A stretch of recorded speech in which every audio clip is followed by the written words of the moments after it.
This is the Horse Radio Network. This is episode 988 of Horse Tip Daily. A different horse tip, a different equine topic, a different equestrian expert every day. Horse Tip Daily brings the world of equine knowledge to you, one day at a time.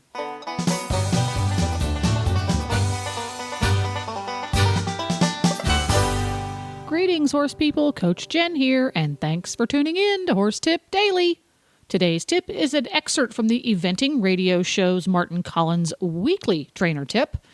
Spencer Sturmey offers a great technique for teaching a horse to back straight. And then after that, I will tell you the method I use to teach a certain headstrong pony how to back on the ground, as well as being more respectful while being led on a lead rope.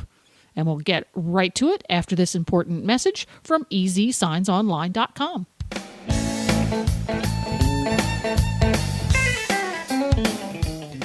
Easy Signs Online is the official sign company of the Horse Radio Network. This week's product highlight are their personalized nameplates. Perfect for horse stalls, tack rooms, lockers, bedroom doors, dog kennels, or whatever you can think of. Choose from hundreds of online graphics to further customize the nameplates from EasySignsOnline.com. Made from 1/2 inch thick, solid PVC signboard, these colorful and unique one-sided nameplates are 3.5 inches by 16 inches and are designed for durability, long-term indoor or outdoor use. They are only $39.95 each, and remember, free shipping on most orders over $100. Visit them at EasySignsOnline.com.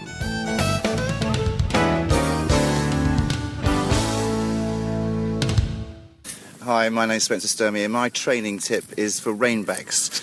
And we use for reinbacks for the younger horses, we start them off in raised poles, i.e. on show jumping cups, and then to have somebody in front of you just to help them go backwards, but is to take your legs away in the halt and then reapply them in a slightly backward position, but to have them between the show jumps to encourage the straightness.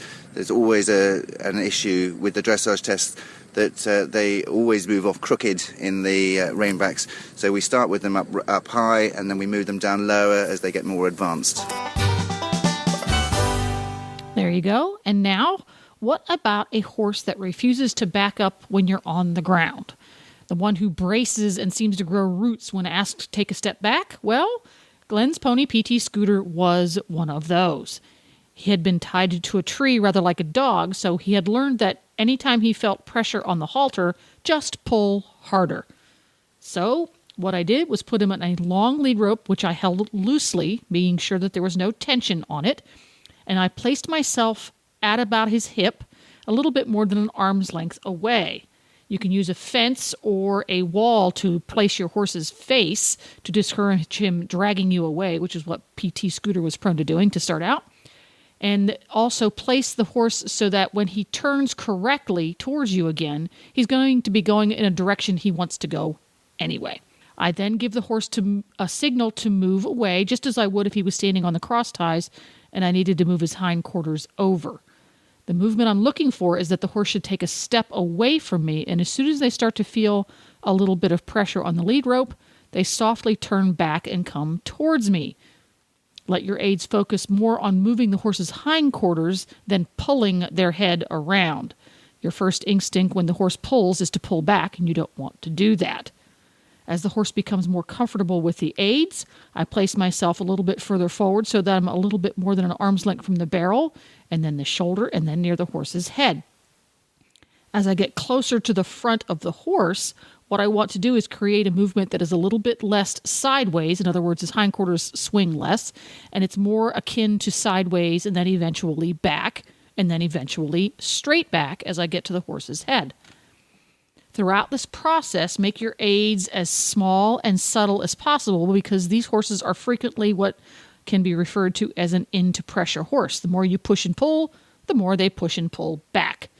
Make sure you reward your horse for making a good effort, and make sure the reward is something that the horse actually likes. If your horse has a favorite scratchy spot, a scratch is great. If your horse is one of those that doesn't like to be scratched, maybe a scratch isn't the best reward. Maybe you need to give him a treat or to step away and give him some private space. PT, for example, if he had 2 good tries in a row, we needed to be done for the day because he felt very resentful at the suggestion of having to back up. So there you go. That's what worked for PT Scooter. Hope these helpful hints help you. You can have all of your favorite Horse Radio Network shows with you wherever you go by downloading the free Horse Radio Network app for iPhone or Android. Just go to your app store and search Horse Radio Network. Download it today. It's quick, it's free, it's easy. This podcast has been made possible through the generous support of Easy Signs Online, your complete source for all sorts of signs for your farm or business and listeners like you. The Horse Radio Network and the Horse Radio Network hosts are not responsible for statements of guests or their opinions. Use your own judgment when listening to the tips provided by the experts on Horse Tip Daily.